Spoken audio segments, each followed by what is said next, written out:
สันติทัสสัตตาปาราชาคชาติกาเทเสตุธัมมังอนุกรรมปิมังปัจฉังนะโมตัสสะภะคะวะโตอะระหะโตสัมมาสัมพุทธัสสะนะโมตัสสะภะคะวะโตอะระหะโตสัมมาสัมพุทธัสสะนะโมตัสสะภะคะวะโตอะระหะโตสัมมาสัมพุทธัสสะบุตตังธัมมังสังฆังนะมัสสามิ So it's today 14th, 15th of August. Yeah. So roughly about halfway through the rains already. So I know that we have a few people who just joined us and a few people who just drops in from time to time. But the majority of the people have been here for about 5 or 6 weeks for the rains retreat. So that's a fair amount of time actually, sitting and walking, practicing meditation, and hopefully getting to know our mind, how that works. And then probably a fair amount of experience encountering all the hindrances of the different obstacles to peace. But like I said, it's, as Ajahn Khemavaro said, it's learning to work with them, learning to find different ways to counteract different ways, different challenges that arises in the mind. Understand this body and mind of ours, different feelings are arising, different perceptions.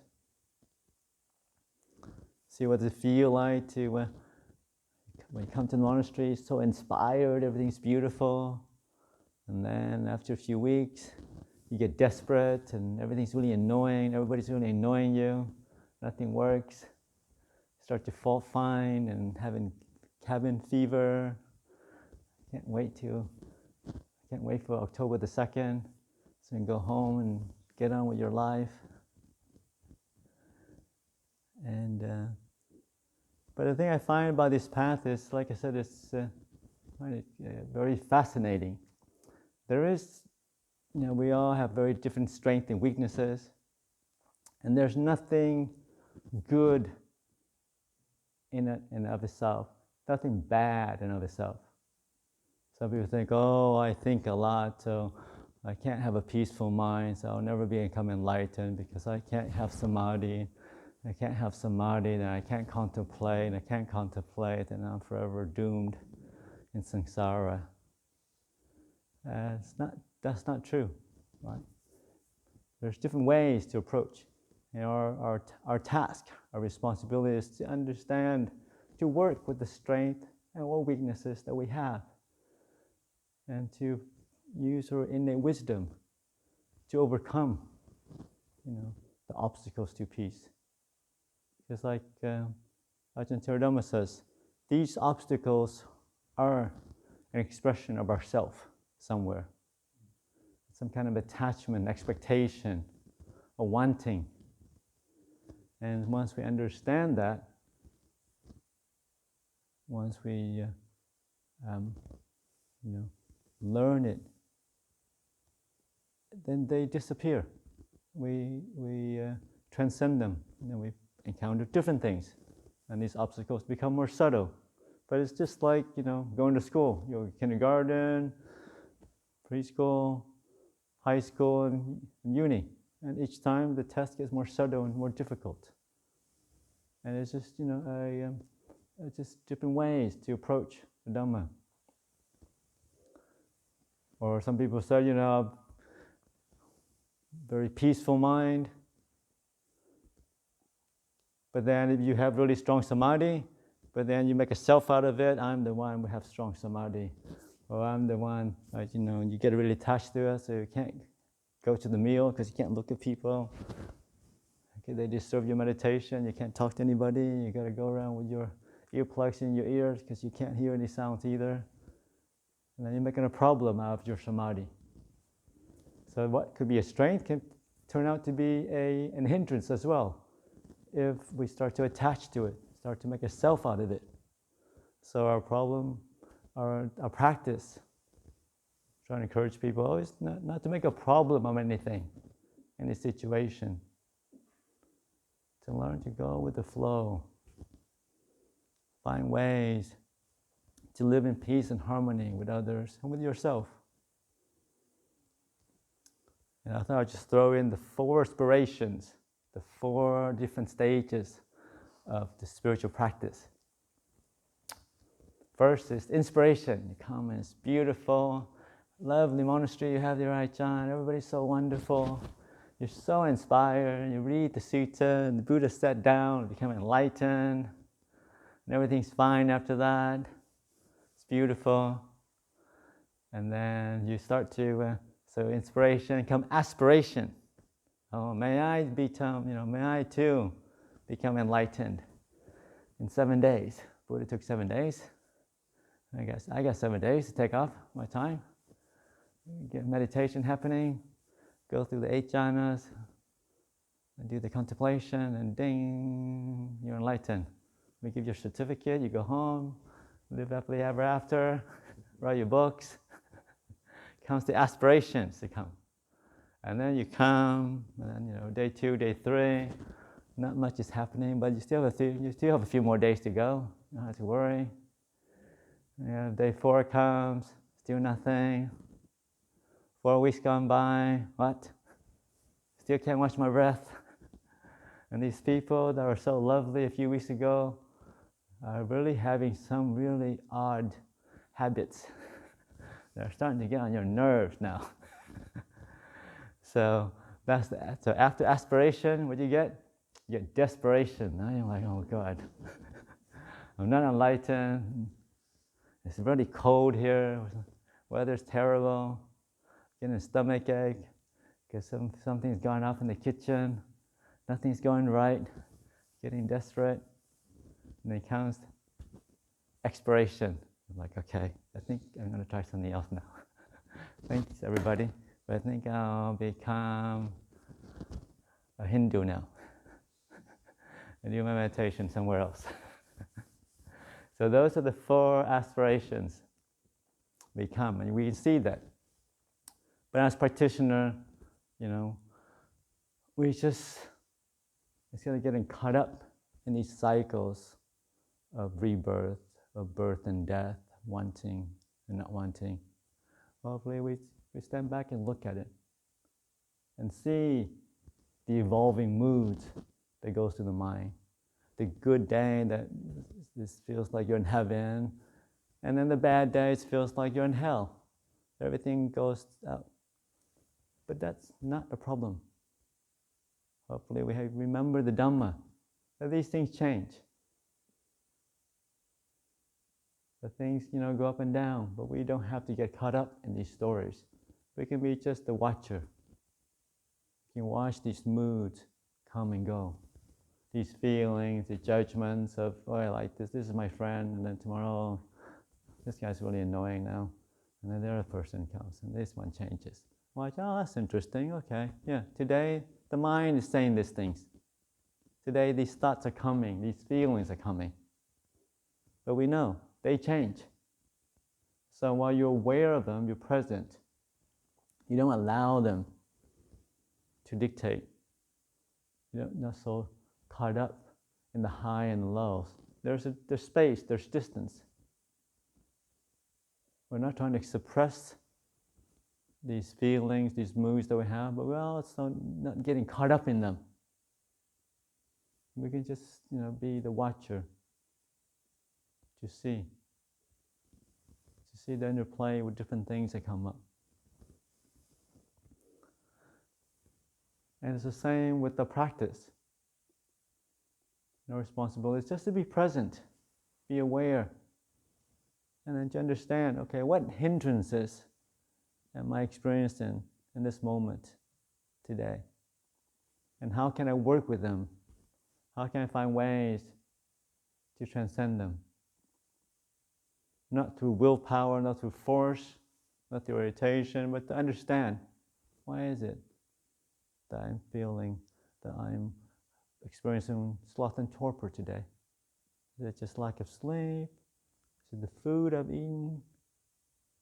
Is it, just the body's tired? Did a lot of digging earlier or something? Did a lot of physical work? So now the body's tired. So it's just needing more rest. Not making a self out of it, not feeling ashamed, not feeling annoyed. But trying to understand, how do I work with this? So that comes to one another tools that we can use in our arsenal of working with the hindrances. And one of that tool is the Bojjhangas, the 7 factors of enlightenment. And it starts out with sati, mindfulness.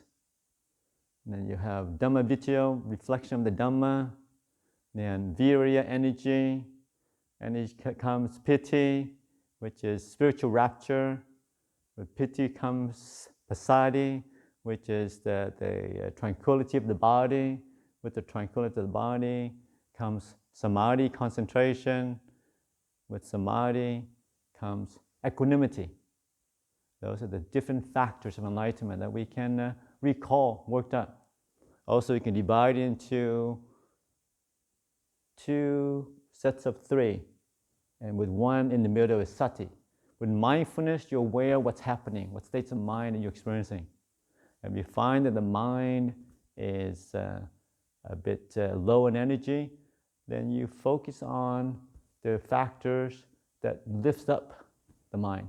The energetic factor of reflecting on the Dhamma, of focusing on virya energy, either changing your posture, standing up, look into the stars, find ways to generate energy in the body and the mind. And then the other one is piti, finding ways to arouse feeling of spiritual rapture, finding ways, remembering all the stories, the Dhamma teaching that increases your faith, that allows for the spiritual rapture to arise. So those are the uplifting, energetic factors. But on other times, on other days, you find that the mind has too much energy, be restless, thinking here and there, too much energy, can't sit still. Then you focus on the factors of calming down. And that's with sati, you realize, okay, where's my mind today?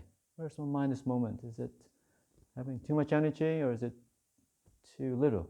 If it's too much, then focus on more of the calming factors, which are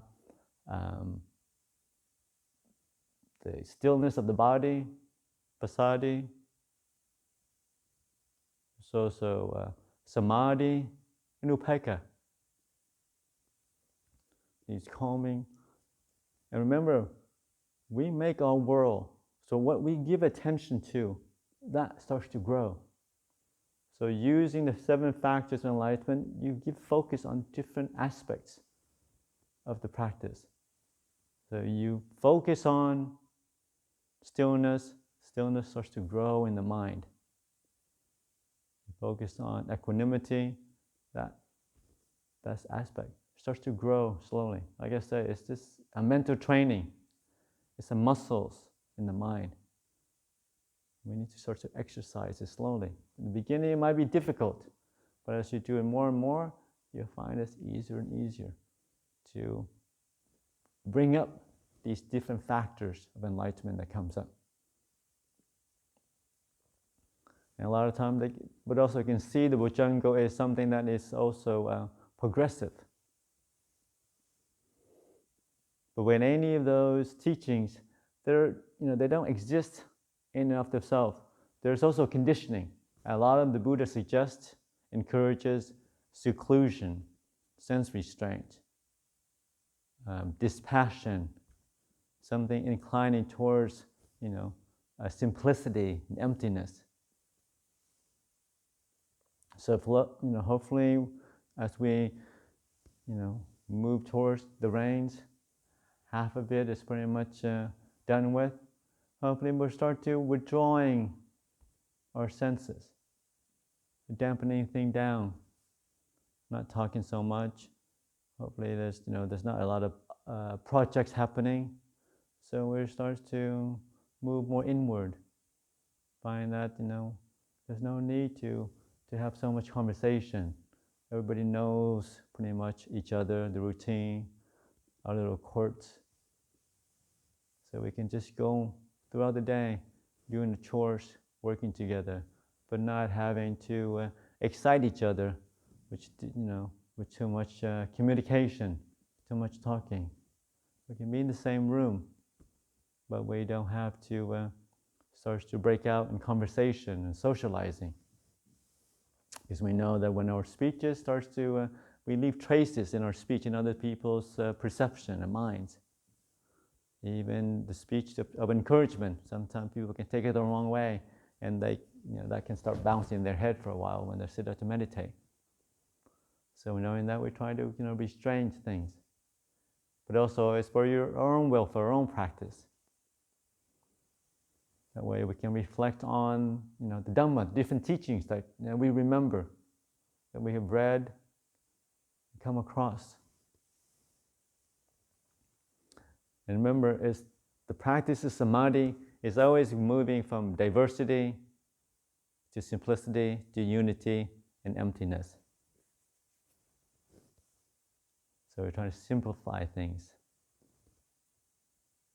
over and over again.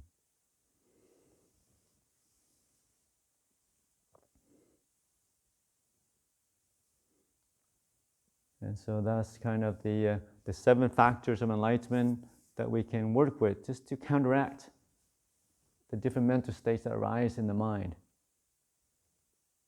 And when you have, and you can see sometimes they're progressive. That with mindfulness, you can remember teachings, remember the chanting, so we can reflect on the different Dhammas. And when you reflect on the Dhamma, you get inspired. Energy arises. And with energy comes spiritual rapture, happiness, sense of well-being. And with spiritual rapture, the body becomes more calm, more still. So passaddhi. And then with the calm body and happy mind, you'll find that samadhi happens naturally. Focus attention. It's easy to focus on the meditation when the body is calm and the mind is happy. And when you have samadhi, you'll find that equanimity, equipoise happen naturally. That you can see the mind, the mood goes up and down, but you're not so caught up with it. You find that there's a lot of space around things in the mind. That doesn't kind of suck you into the narratives of life, the great happiness and the despair that comes when we're too involved in life. There's just a distance, a space coming, and the mind is present. Sometimes people mistake equanimity with kind of indifference. I'm not going to look at you. We're not getting along, so I'm not going to look at you, and I will suffer less, or will avoid you. But that's not equanimity. True equanimity is you're really aware, you're happy, in tune, but you're not reacting, you're not getting caught up in the likes and dislikes. You're aware of the likes and dislikes, but they don't affect you as much. There's a space, lots and lots of space around the different emotional ups and downs of life. And with that, with equanimity, clarity, you can see things clearly. We're not so driven by our moods and feelings. The mind is still and calm, so we can see clearly. Where is it that we make a self out of it, of things? Where is it we're making suffering for ourselves and others?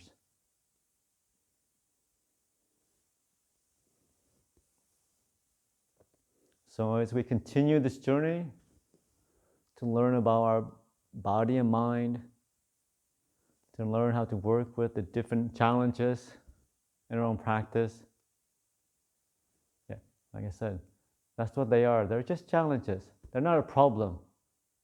They're not your problem. They're just challenges for us to find ways to transcend. And that's the thing. Each and every one of us have the wisdom to do that. We just need to be persistent. We just need to see things more clearly, understand causality. See, where is it that we're making problems for ourselves and others? Where is it that we're suffering, adding suffering onto life? That's not necessary. When we do that, you'll see, when wisdom arises, there is no problem. There is no suffering. True wisdom, there's no suffering. So I offer that for your reflection for tonight. There's 7 factors of enlightenment, of mindfulness, reflection on Dhamma, of energy, of spiritual rapture, tranquility of the body, tranquility of the mind, and equanimity. Hopefully there'll be a source of happiness, a source of insight for you to develop, to transcend all suffering, for your welfare and happiness, but also for the welfare and happiness of all those who come in contact with you. Dhammaya Dhammakatha Sadhu Karang Kathama Se